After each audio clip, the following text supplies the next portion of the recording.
So, ito yung mga pisngi. Yes po, from deboning. So, dadalhin po siya dito sa machine for even slices po. Yan na yung pinaka-strip nung ano, Yes po, ng nung pickled mango. Opo. Ayan.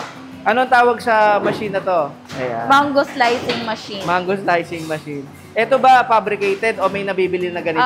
Fabricated po siya from, pinafabricate po siya ng owner. I From see. China pa po. China. Yes. Chinese. Gaano karami yung i-slice dito sa isang araw? Kaya po nito 500 to 1,000 kilograms po. Ilang oras yung pwede niyang nitong machine na dire-diretso?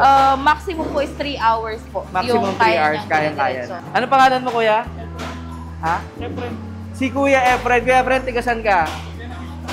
Sa? Buena Vista. Buena Vista. May asawa ka na ba? Wala pa. Single and looking daw. Si Kuya Efren, single and looking, amoy pickles na. Maasim-asim. Next step po natin is tidbits. So, ito na po yung buto. So, may mga remaining flesh pa po siya.